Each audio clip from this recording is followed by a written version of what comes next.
Yes, good morning, guys. Welcome to my channel. It's Akshadari Raj. I hope you guys are working towards to make better your communication in English. Before going to start today newspaper reading, I would request you guys to please subscribe to my channel, like and comment. And I hope you guys would read the newspaper at least 40 minutes to 2 hours to make you better in communication, especially in English. So I was told that is I would translate the English into the different languages. That didn't happen due to some reasons. In the upcoming days, I hope I will make it possible as soon as possible. So let me start today's paper reading. Yes, let's see what's in the front page. Important caution notice: this showroom pictured below is our showroom.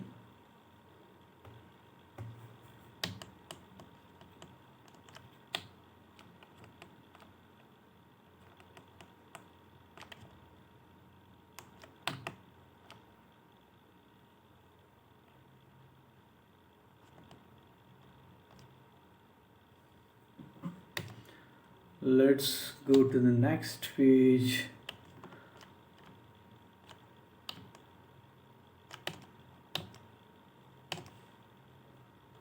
Yeah, this is the front page.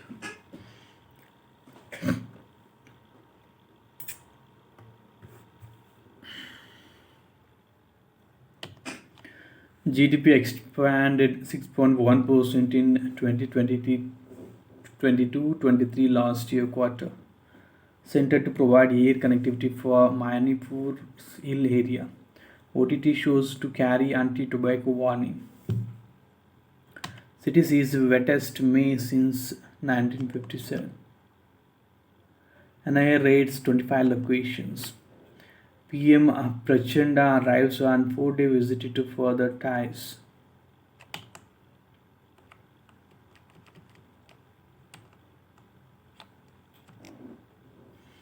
Amend law to make necrophilia an offence. CHC tells Union Government. Dayananda takes over as Police Commissioner.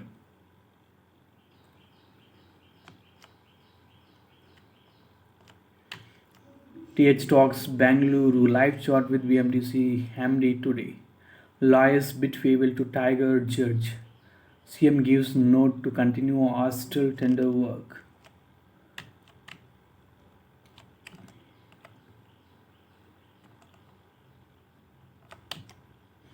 City sees wettest May since 1957. Record rainfall during the month can be attributed to climate variability and not climate change, according to experts. BBMP faces pathole challenge as it races against time to prepare for monsoon.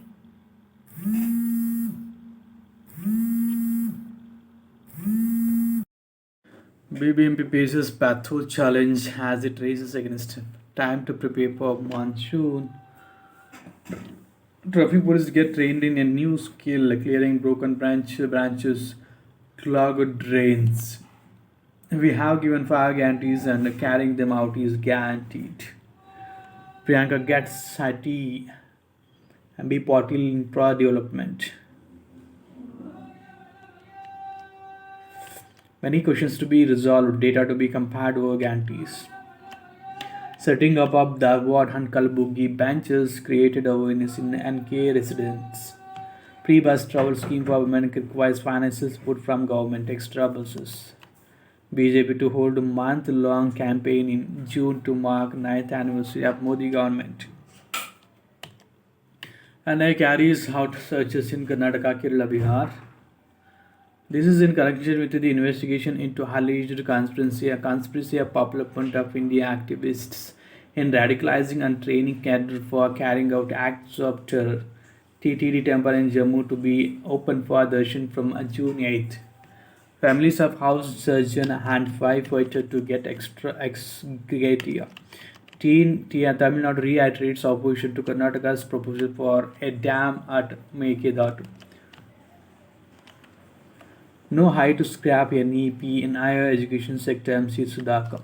Karnataka will have its own education policy. There will be no Nagpur education policy. We will discuss it in length and breadth.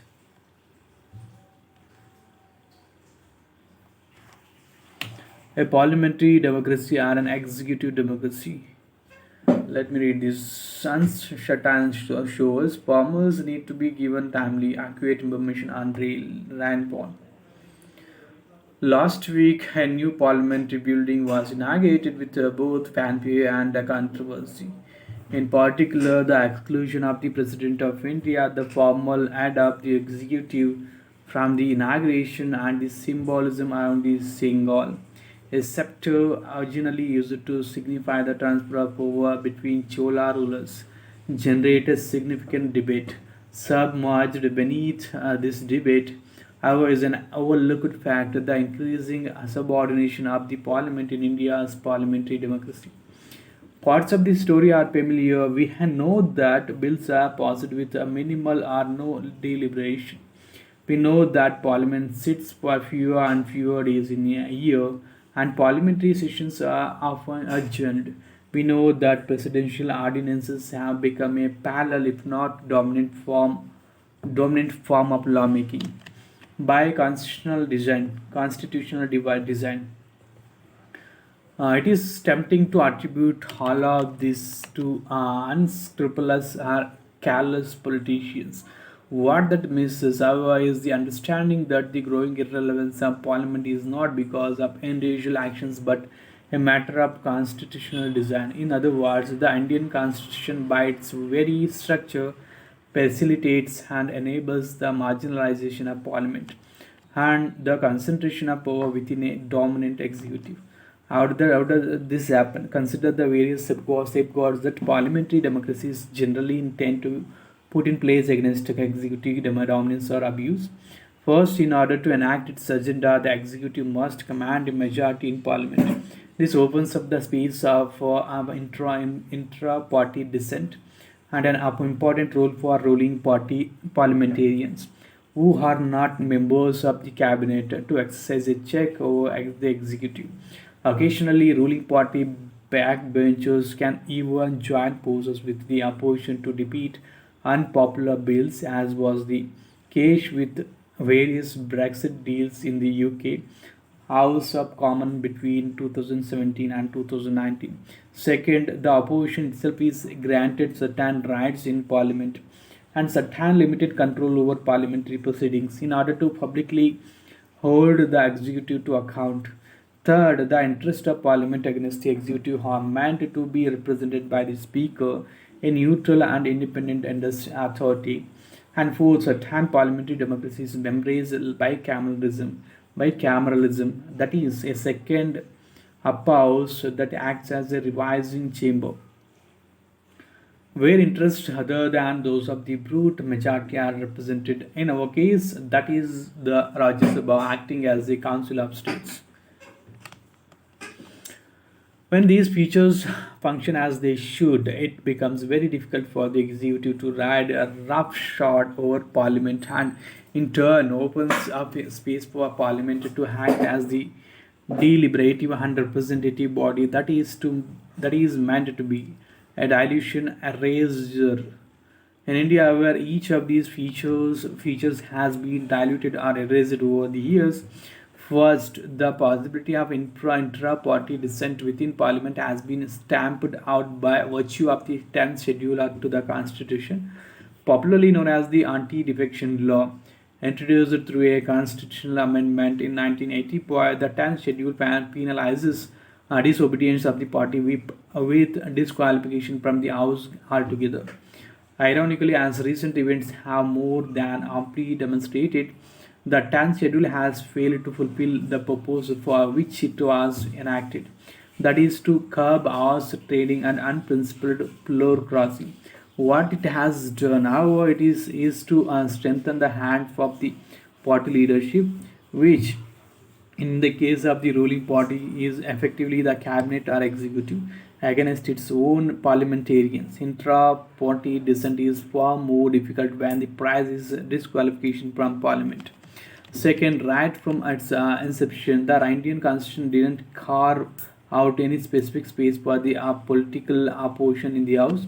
There is no equivalent, for example, of the prime minister's question, where the prime minister has to face direct questioning of the record from the leader of the opposition as well as by other politicians. In other words, the manner of proceedings in parliament are under the complete control of the executive, with no real constitutional checks upon how that control is exercised.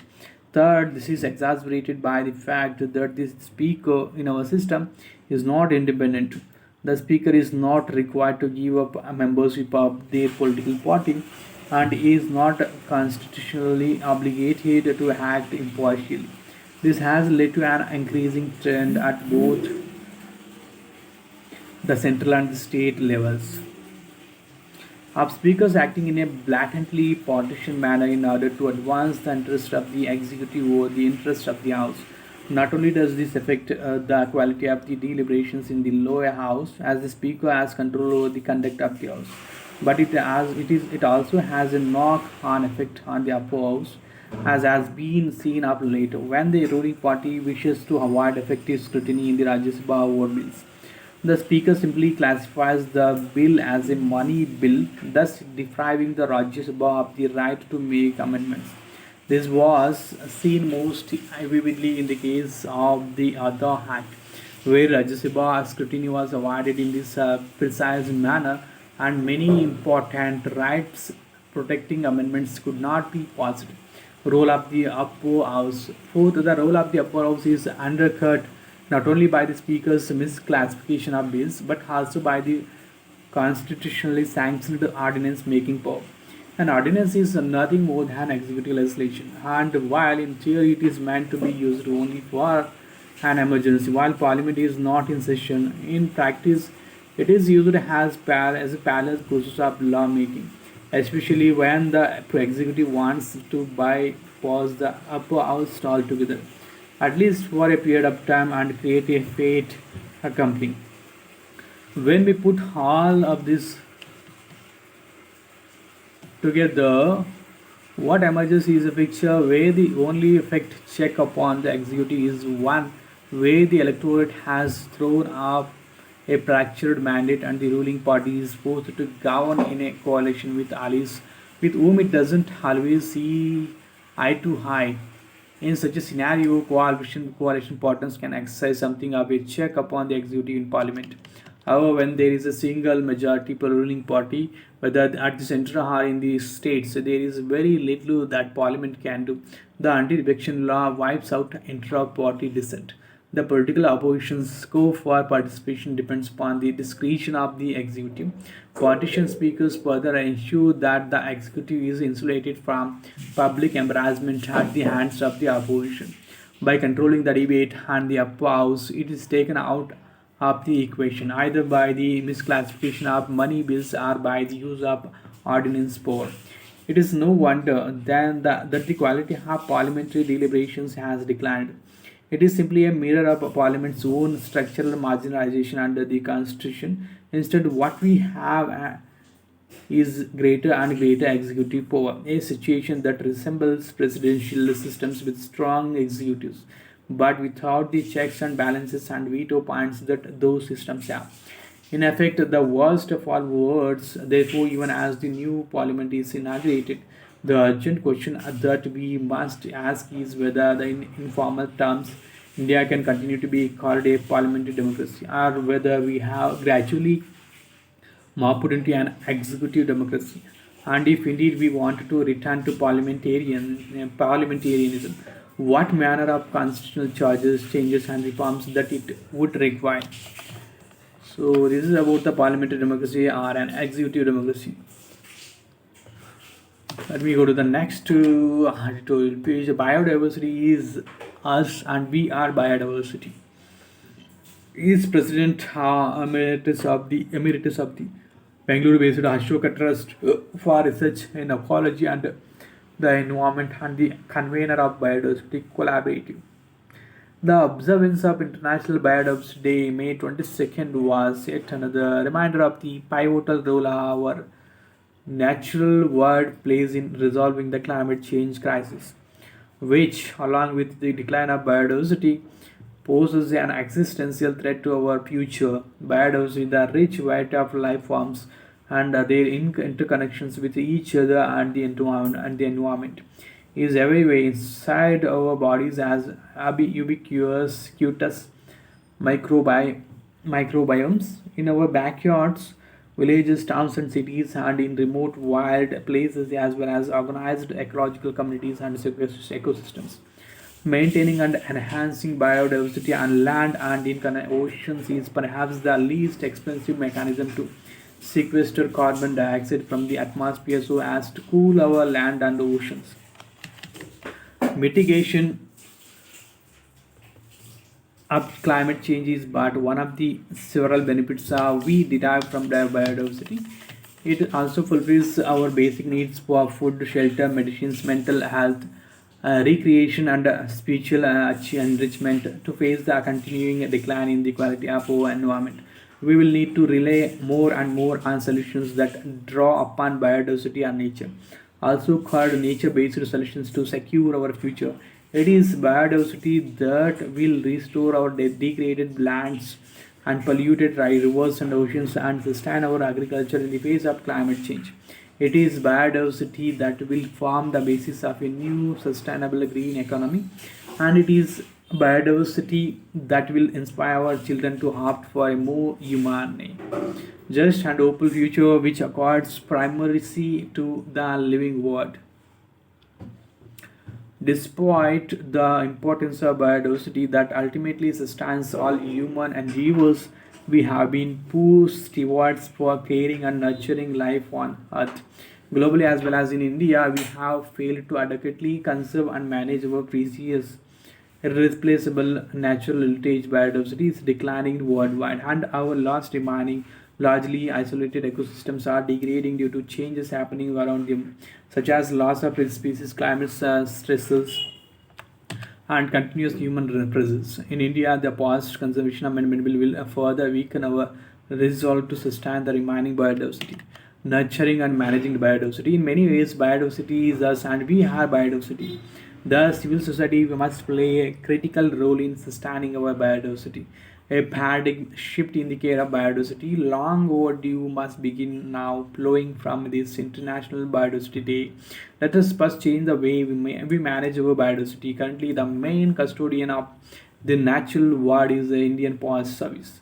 But the term forest to describe our immense and unique natural heritage is flawed. India's biodiversity is not only on land but also in water bodies, rivers, deltas, and oceans. A rich array of our ecosystem is in the form of grasslands, savannas, alpine pastures, and deserts, and other types of ecological communities. Even in the 20th century, people had started to talk about living organisms and the interconnectedness manifested as ecosystems and ecosystem services in multifunctional landscapes dominated by humans.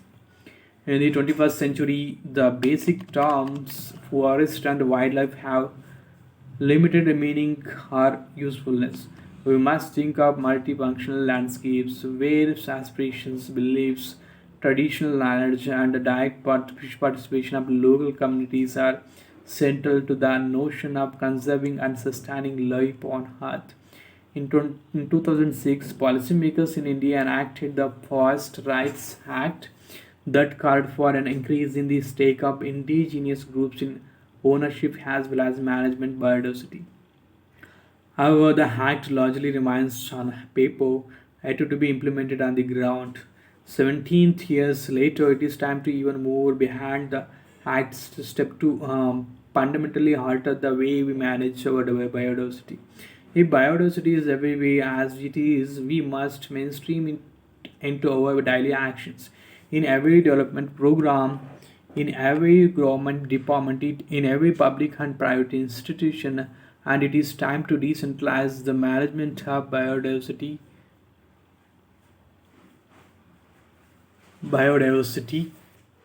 by bringing together multiple stakeholders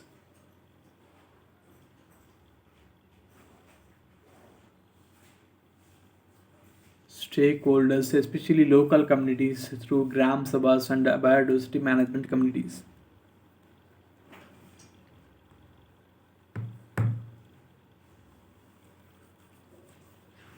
Mainstreaming biodiversity. This very mainstreaming of biodiversity is the goal of proposed national mission on biodiversity and human well-being.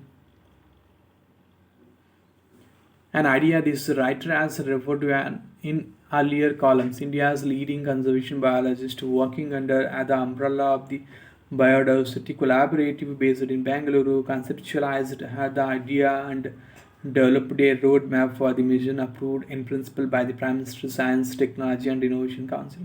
The mission will enable our country to meet critical challenges in climate change, natural and regenerative agriculture, and ecosystem and public health using biodiversity and ecosystem services. Usually referred to as nature-based solutions. The ultimate goal is to enhance and conserve biodiversity to foster human well-being, more specifically to meet the United Nations Sustainable Development Goals related to poverty alleviation, nutrition and health, and environmental protection, and support an era of new green economy. People will be at the center of the mission, the goal of which is to have all citizens engaged in the conservation and sustainable use of biodiversity. Embed consideration of biodiversity in every development oriented program of the public and private sectors, and arouse curiosity about nature and a sense of responsibility for safeguarding biodiversity and our very future in the minds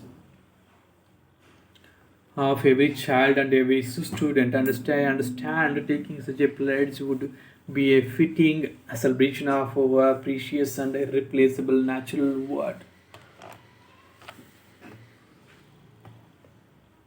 This is about the editorial page and straight hand show a status quo in Turkey. Is India missing the graphene buzz where court orders dominate politics? The Kolkata High Court has become a ground for political muscle flexing. A note in decline before its withdrawal. The 2000 notes, introduced to meet the currency requirement after demonetization, has outlived by its utility. 16 parties to participate in a June 12 opposition meet. Gyanwapi case HC turns down plea by Moscow panel. 9 years of BJP rule dedicated to well-pay, good governance. PM. Modi among those who think they know more than God, Rahul says at event in US. Case against WFI chiefs are still under consideration. Status quo report will be submitted in court at Delhi Police. Congress blames PM for not reaching out to wrestlers. Trust the police, says Mamata takes out rally in support of grapplers. Probe role of Manipur's MP in violence, tribal forum. Nepal's PM to hold talks with Modi today, likely to sign facts on energy trade. Jaishankar to meet Laro Kyun during BRICS summit. Badra held in Bengal school job scam case. OTT platforms mandated to show anti-tobacco warnings. If the streaming hubs fail to comply, a notice shall be issued to explain such failure, says Centre's notification. Industry executives complained that they were not consulted before that decision. Treatment worth 61,501 crore provided under PMJ scheme. World's largest grain storage plan centered to implement pilot project in 10 districts. Government calls for application on semiconductor development. The Union government will invite applications for setting up semiconductor and display fabrication units in India from Thursday onwards. The Ministry of Electronics and Information Technology said in a press release on Wednesday. The applications will be received by India Semiconductors Mission, the design nodal agency entrusted with the responsibility of implementing the modified Semicon India program for development of semiconductors and display manufacturing ecosystem in India, the ministry said. The Semicon India program was launched in December 2021 amid government efforts to boost domestic electronic manufacturing. 76,000 crore has been provided as an outlay for the scheme, the government said. The terrorist are arrested in Poonch sector in J&K. Cloud that rains blessings. North Korea's spy satellite launch phase as Cholima 1 rocket falls into the sea. UAE withdraws from US led maritime coalition in the Gulf. Germany orders closure of 4 of 5 Russian consulates. NATO led peacekeepers set up security after Kosovo clashes. Sudan army quits truce talks with ISF for not honoring their word. Blast in eastern Lebanon kills 5. Musk hails China's vitality during Beijing visit. Risks to 6.5% growth goal more evenly balanced now. Deloitte flags APSCG transactions in audit. SEBI moves tightening disclosures for PFPIs. India seeks leeway to plan shift to sustainable aviation fuel. Alkharaj Sabalenka entered third round. Dhoni will be taking medical advice for his knee injury, CSK CEO. Puja's inputs will be invaluable, says Kaur. India thrashes Escoria enters Junior Asia Cup final.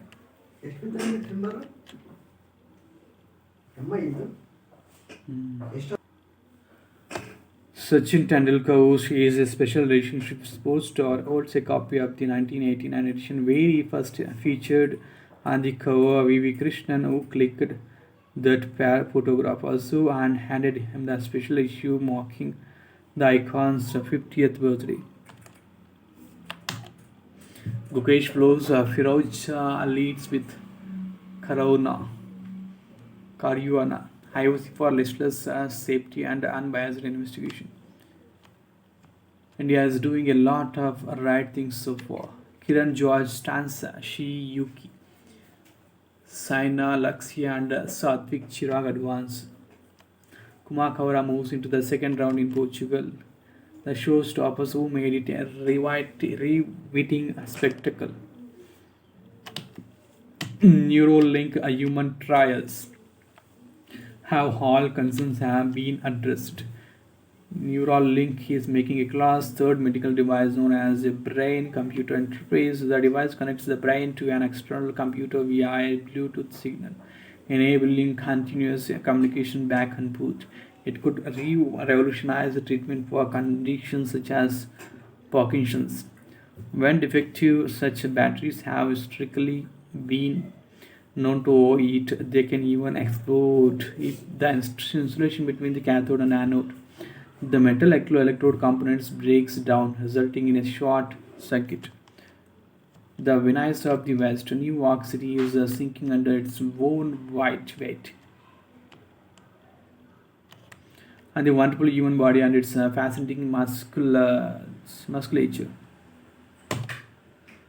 Question mark on water quality as threat of contamination looms over Bangalore. People are suspecting contamination should first look out for any change in smell, indicating the presence of larvae in the tank, and immediately alert BWSSP, suggest experts. Dreamweaver, a visual journey into weaver bird struggles. UAS tells farmers what they can grow instead of tobacco. Legislators to join Congress. MLC's concern over kerosene supply.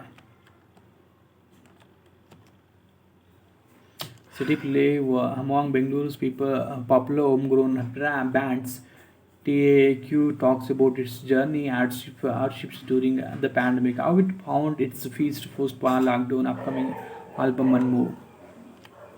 clean clothes at Green Heart, German arts extravaganza, and evening with a DJ. China's military diplomacy in Southeast Asia. What is causing China's growing influence in Southeast Asia? How does the global security initiative challenge the Asian countries? Why is the increasing proximity of the US with the Philippines worrisome for China? NCNT recognizes medical colleges for flourish flouting norms. Visas issued by the Chinese embassy to Indians this year. Millions of Syrians experiencing humanitarian stress. Worth of the scheme to increase grain storage capacity and NATO to send more troops to Kosovo to help subdue protests.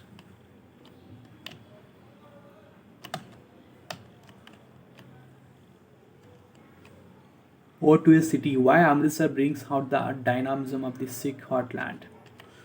Brimming with spirituality, pluralism, and a sense of history, the city of Amritsar has always lived on hope, going through cycles of destructions, restoration, regeneration, and rebuilding. Building. Since 2001, June 1st has been observed as World Milk Day to recognize its importance as a global food. I quiz on all things related to milk.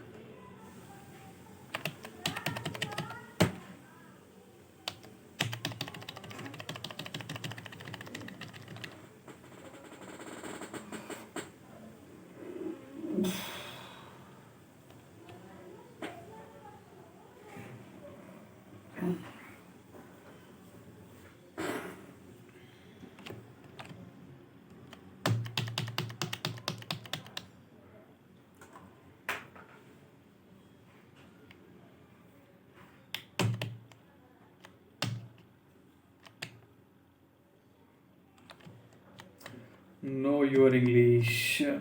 Brimming with spirituality, pluralism, and a sense of history. The city of Amritsar has always lived on hope, going through a cycles of restrictions, restoration, regeneration, and rebuilding. A vibrant way of life. Yes, this is the last page of the newspaper, The Hindu. I hope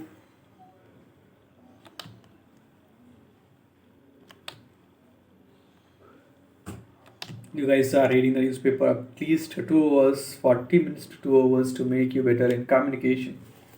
So, before going to end this video, I would request you to please subscribe to the channel and like and share with your friends and colleagues and neighbors. And hope you guys are doing great and see you in the upcoming videos. Bye bye. See you. Take care.